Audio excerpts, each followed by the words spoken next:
Hey guys, Josh Weidman here with TCS Investments. In today's video, I want to talk to you about the idea of lease optioning and rent to own. Okay, so about 8 years ago, I had a property management client who had 27 properties.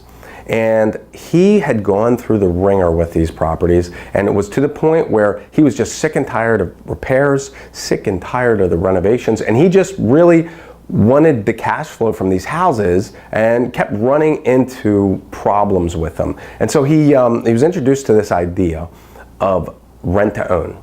So he had these 27 units, and he set up a system where he would advertise these properties rent to own. He'd have a tenant come in and apply for the properties. They put down an option fee or a rent to own fee of anywhere from $5,000 to $10,000. They'd pay the first month's rent, and then they move into the property. The idea was that as a rent-to-own buyer, their option fee and a portion of their monthly rent would go towards the purchase of the house. They'd be responsible for all the repairs on the property, and at the end of the day, they'd buy the house. It was great for him because he wouldn't have to worry about any of the maintenance expenses. He could, take a big fee up front, and at the end of the day, he's able to sell them at a predetermined price point that he's going to be able to profit from.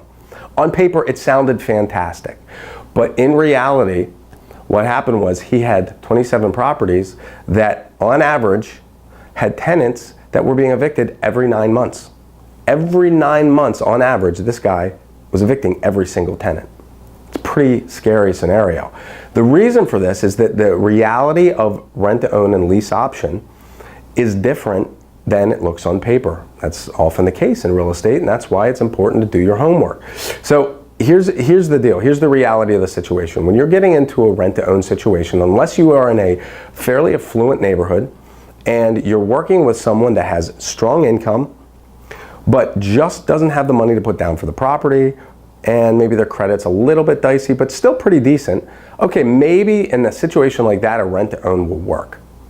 But in our market, in the Philadelphia market and surrounding areas, typically what happens with a rent-to-own situation is the tenant comes in and they give you, boom, all of their money. Usually it's, right about after tax time, they file their taxes, they get a refund, they've got this big chunk of change and they say, hey, let's buy a house, right?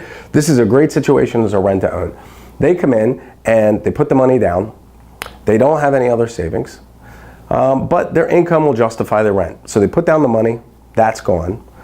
And now they move into the property, and during the first month, oh man, the faucet starts leaking. They call up the landlord says, hey, sorry, you're responsible for repairs, it's a rent to own, you need to make the repairs. Well, they just gave all their money to the landlord. And so now they don't have any money to fix the repairs. And now, to give you a real life example of this, one of his tenants had a tile that fell off the wall in the shower. One of those 4x4 white tiles fell off the wall. To hire a handyman to go out and fix it, I mean, the tile itself is like, what, 25 cents, 15 cents, whatever. Might cost you $150 if it's an expensive handyman to go fix it.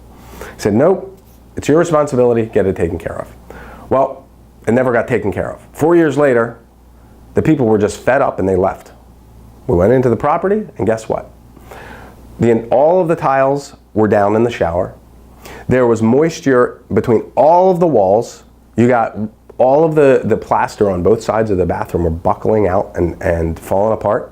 The water had gone through, leaked through the ceiling on the first floor, went down, ruined the hardwood floors on the first floor, and the place was totally trash. Instead of having a situation that cost $150 to fix, now there was a house that needed about $17,000 in repairs just to get the bare minimum just to get it rentable. And so, in hindsight, you look at it and say, hey, look, it's $150, fix the house, right? They put down the option fee, they're paying the rent, what the heck's the deal?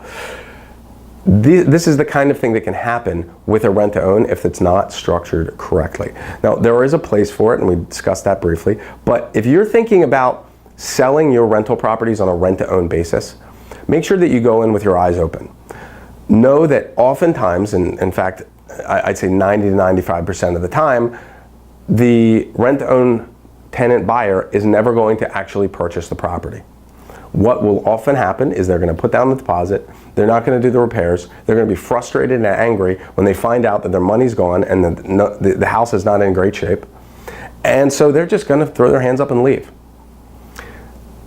So this is a word to the wise, veer away from the whole rent to own, be a good landlord, do good renovations on your properties to begin with. That way when you put a tenant in there aren't any maintenance expenses.